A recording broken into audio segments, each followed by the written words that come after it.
तो हेलो दोस्तों, good morning, नमस्कार। कैसे हैं आप सब लोग। आशा करता हूं कि आप सब लोग शानदार होंगे, ज़बरदस्त होंगे और अपनी तैयारी बड़े ज़बरदस्त तरीके से कर रहे होंगे।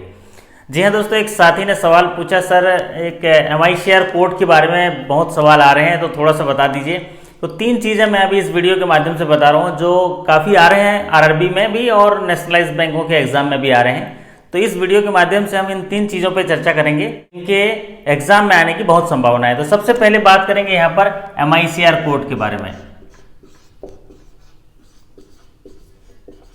तो सबसे पहले बात करेंगे यहाँ पर MICR कोड के बारे में। तो पहला सवाल तो यही ये बन जाता है कि MICR कोड का फुल फॉर्म क्या है। तो MICR कोड का फुल फॉर्म जैसे हमने बताया था, मैग्नेटिक इंक कैरेक्टर रिकॉग्निशन में लगा दीजिएगा। इसका फुल फॉर्म अगर पूछा गया कि मैग्नेटिक इंक कैरेक्टर रिकॉग्निशन, इसका फुल फॉर्म हो गया। आप इसमें टिक लगा दीजिएगा, मैग्नेटिक इंक कैरेक्टर रिकॉग्निशन पे टिक लगा दीजिएगा, आपका सही हो जाएगा।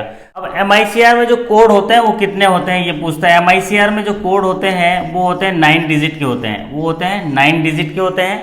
और ये होता है लोकेशन कोड। ये जो 9 डिजिट्स होते हैं ये होते हैं लोकेशन कोड्स होते हैं, तो इसको बोलते हैं लोकेशन कोड। और ये लोकेशन कोड किस प्रकार से होते हैं, देखिए यही जानना है, इसी के लिए वीडियो के माध्यम से बता रहा हूँ।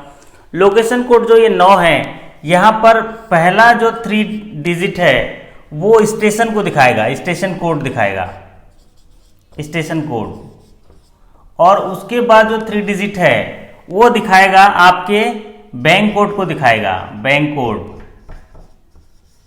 और आखिरी जो 3 डिजिट है वो ब्रांच कोड को दिखाएगा, ब्रांच कोड को। तो ये आप याद रख लीजिए कि MICR में जब पूछा जाएगा तो 9 डिजिट है, वो पूछ सकता है कि जो सेंटर में जो 3 डिजिट है वो किसको दिखाता है, तो बैंक कोड को दिखाता है। आखिरी में जो 3 डिजिट है वो ब्रांच कोड को दिखाता है। और फर्स्ट में जो 3 डिजिट है वो स्टेशन कोड को दिखाता है। तो इतनी महत्वपूर्ण है MICR में। एक तो full form magnetic ink character recognition, MICR में 9 डिजिट होते हैं और first 3 digit station code, bank code and branch code है। तो ये थोड़ी सी जानकारी है, इसको याद रख लीजिए। बात करते हैं ट्रांजैक्शन कोड के बारे में। ट्रांजैक्शन कोड पूछ रहे हैं कि ये जो ट्रांजैक्शन कोड है वो कितने डिजिट में होते हैं। तो ये 2 डिजिट में होते हैं। ट्रांजैक्शन कोड जो होते हैं 2 डिजिट में होते हैं। और ये कौन कौन से होते हैं, तो सेविंग के लिए जो ट्रांजैक्शन कोड होते हैं, सेविंग के लिए वो 10 होता है, 10 सेविंग के लिए। फिर अगर करंट अकाउंट है, करंट है तो उसके लिए होता है 11। और अगर DD के केस में है, डिमांड ड्राफ्ट है, तो उसके केस में होता है 16। और अगर पे ऑर्डर के केस में देखेंगे, पे ऑर्डर ये जिसको बैंकर चेक भी बोलते हैं, यहाँ पर होता है 12। तो ये जो है ट्रांजैक्शन कोड आप याद कर लीजिए। सेविंग के चेक में देखिएगा आखिरी में ट्रांजैक्शन कोड 10 लिखा रहता है। करंट के जो चेक में है ट्रांजैक्शन कोड 11 रहता है। डिमांड ड्राफ्ट के केस में 16 होता है। और पे ऑर्डर या बैंकर चेक जिसको बोलते हैं उसमें 12 होता है।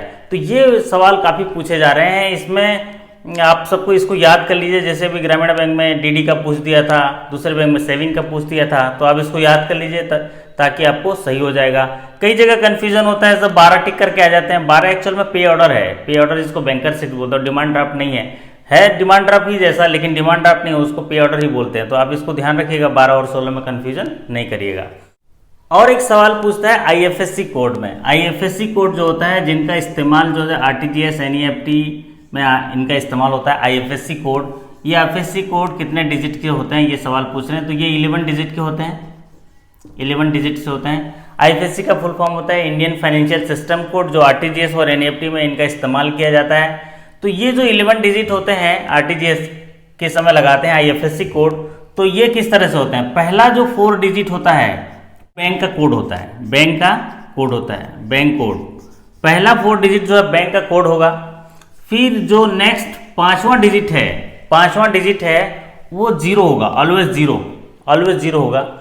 और बाद में जो 6 डिजिट हैं वो होंगे, वो ब्रांच कोड होंगे, वो होंगे ब्रांच कोड। वो क्या होंगे, ब्रांच कोड होंगे। अब इसको ध्यान देने वाली बात है, फर्स्ट जो 4 डिजिट होंगे वो बैंक के कोड होंगे। और 5वां जो है वो 0 होगा। और 6 जो है बैंक का कोड होता है, ब्रांच का, उस ब्रांच का जहां से वो जारी होता है। तो ये BSR कोड भी होता है। तो आप इसको 6 डिजिट में BSR कोड होता है, जिसका पहला 2 डिजिट होता है वो बैंक के लिए होता है, वो आखिरी जो 4 डिजिट होते हैं वो ब्रांच के लिए होते हैं। तो आप इनको देख लीजिएगा। IFSC में 11 डिजिट होते हैं। फर्स्ट 4 कोड जो होते हैं वो बैंक का कोड होता है, 5वां 0 होता है और 6 जो है ब्रांच कोड होता है। हूबहू ऐसे ही टिक लगाइएगा तो आपका जो है वो उत्तर जो है सही होगा और आपको बिल्कुल 1 नंबर सुनिश्चित कर पाएंगे आप ऐसे सवालों के जवाब में। तो जी हाँ दोस्तों, ये 3 चीज़ें जो अभी एग्जाम में आ रही हैं, तो कई साथियों के डाउट्स आ रहे थे, तो मैं सोचा वीडियो के माध्यम से आपको बता दूं। तो इसमें हमने चर्चा करी MICR के बारे में। MICR में 9 डिजिट होते हैं। फर्स्ट 3 डिजिट जो होते हैं स्टेशन कोड, सेकंड 3 डिजिट जो होते हैं बैंक कोड और थर्ड 3 डिजिट होते हैं ब्रांच कोड। फिर बात करी हमने ट्रांजैक्शन कोड की। सेविंग के लिए 10 है, करंट अकाउंट के लिए 11 है, पे ऑर्डर के लिए 12 है और डिमांड ड्राफ्ट की जो चेक डिमांड ड्राफ्ट है उसके लिए 16 है। फिर IFSC कोड 11 डिजिट का होता है। फर्स्ट 4 डिजिट बैंक कोड, 5वां 0 होता है, 6 जो होते हैं, बाकी 6 जो होते हैं वो ब्रांच के कोड होते हैं। जी हाँ दोस्तों, ऐसे छोटे छोटे वीडियो के माध्यम से मैं आपको आगाह कर दिया रहूँगा या जो चीज़ आ रही है उसको क्लियर करा दूंगा। आशा करता हूँ कि इसको नोट कर लिए होंगे आप। और ऐसे ही अगर किसी बात पे आपको डाउट लगती है तो मुझे आप व्हाट्सएप भेज दीजिए, मैं ऐसे वीडियो के माध्यम से आपको समझाने का प्रयास करूँगा। जी हाँ दोस्तों, आज पंजाब ग्रामीण बैंक के साथियों का एग्जाम है, उनको ढेर सारी शुभकामनाएं।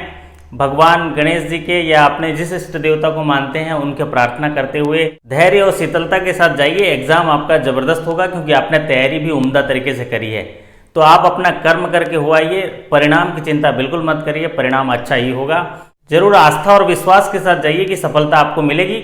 और अगर इस विश्वास के साथ अगर आप एग्जाम में भाग लेते हैं तो एक पॉजिटिव एटीट्यूड भी काम आता है, आपको सफलता बिल्कुल मिलेगी। जी हाँ दोस्तों, मैं भी आपकी सफलता की कामना करता हूँ, आप जरूर सफल होंगे। इसी आशा के साथ आपसे विदा लेता हूँ, फिर मुलाकात होगी अगले वीडियो के साथ। और एक बात, आज मैं डाउट क्लियरिंग सेशन ले रहा हूँ, तो जिन साथियों के डाउट हैं वो मुझे व्हाट्सएप में भेज दें, मैं उनका डाउट क्लियर करने के लिए सेशन लेके आ जाऊँगा। चलिए फिर मुलाकात होगी डाउट क्लियरिंग सेशन में, तब तक के लिए आपका धन्यवाद, नमस्कार, थैंक यू सो मच।